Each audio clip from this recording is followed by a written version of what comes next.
17 വർഷത്തെ event management രംഗത്തെ സേവനം ജനശ്രദ്ധയാകർഷിച്ച high look party planet and events വടക്കാഞ്ചേരിയിൽ wedding catering service, birthday decoration, haldi property rentals, corporate event, exhibition, inauguration, travel tourism, photography and video, honeymoon package എന്നിവ ഇനി ഞങ്ങളിലൂടെ ആഘോഷമാക്കാം.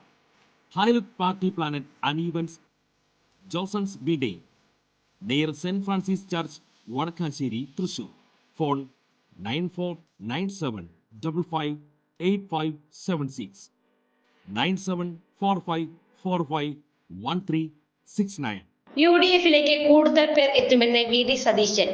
UDF അടിത്തട്ടെ വിപുലീകരിക്കുമെന്നും അദ്ദേഹം കൂട്ടിച്ചേർത്തു. കേരള കോൺഗ്രസ് എം മുന്നണി മാറ്റ ചർച്ച ഇനി ആവശ്യമില്ലെന്നും വി.ഡി. സതീശൻ പറഞ്ഞു. UDF-ലേക്ക് കേരള കോൺഗ്രസ് മാണി വിഭാഗം വരുമെന്ന് ഞങ്ങൾ ആരും പറഞ്ഞിട്ടില്ല. അതിൽ ഇനി ചർച്ച ചെയ്യേണ്ട കാര്യമില്ല. തിരഞ്ഞെടുപ്പിന് മുൻപ് UDF അടിത്തറ വിപുലമാക്കും. അതിനെക്കുറിച്ച് എപ്പോഴും പറയേണ്ട കാര്യമില്ല. അതിൽ വിവിധ വ്യക്തികളും രാഷ്ട്രീയ പാർട്ടികളും സോഷ്യൽ ഗ്രൂപ്പുകളും ഉണ്ടാകും. സ്വർണ്ണക്കൊള്ളയെക്കുറിച്ചുള്ള അന്വേഷണത്തിന്റെ ശ്രദ്ധ മാറ്റാൻ ശ്രമം നടക്കുന്നു. അതിനായി മറ്റു കാര്യങ്ങൾ പ്രചരിപ്പിക്കുന്നു. ഏത് കാലത്തെ കാര്യങ്ങൾ അന്വേഷിച്ചാലും ഞങ്ങൾക്ക് പ്രശ്നമില്ല. അതിന് സർക്കാരും CPIM മറുപടി പറയണം. വയനാട്ടിലെ ദുരിതബാധിതർക്ക് നൽകിയിരുന്ന സഹായധനം നിർത്തി സർക്കാർ ആവശ്യമായ ഒരു സഹായവും നൽകുന്നില്ല.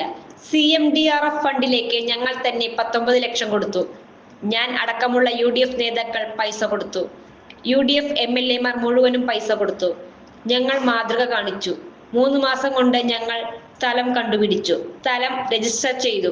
CPIM ഇല്ലാത്ത കാര്യങ്ങൾ പ്രചരിപ്പിക്കുന്നു. സർക്കാർ കള്ളം പ്രചരിപ്പിക്കുന്നു. ഒരു പൈസയും പാവങ്ങൾക്ക് കൊടുക്കുന്നില്ല. സ്ഥലം രജിസ്റ്റർ ചെയ്യാൻ സർക്കാരിന് സ്ഥലം കിട്ടിയിട്ട് 1 വർഷം കഴിഞ്ഞു. 100 വീടുകൾ കർണാടക സർക്കാർ കൊടുത്തു. 20 കോടി കൈമാറി. ലീഗ് 100 വീടിന്റെ നിർമ്മാണം ആരംഭിച്ചു. ഞങ്ങൾ ഇപ്പോൾ സ്ഥലം വാങ്ങി. ഞാൻ പറഞ്ഞ 3 കാര്യങ്ങളും ശരിയായി നടന്നുവെന്നും വി.ഡി. സതീശൻ കൂട്ടിച്ചേർത്തു. കൂടുതൽ വാർത്തകൾക്ക് ഞങ്ങളുടെ ചാനൽ സബ്സ്ക്രൈബ് ചെയ്യുക. ഫേസ്ബുക്ക് ഫോളോ അപ്പ് ചെയ്യുക. വാർത്തകൾ വേഗത്തിലറിയാൻ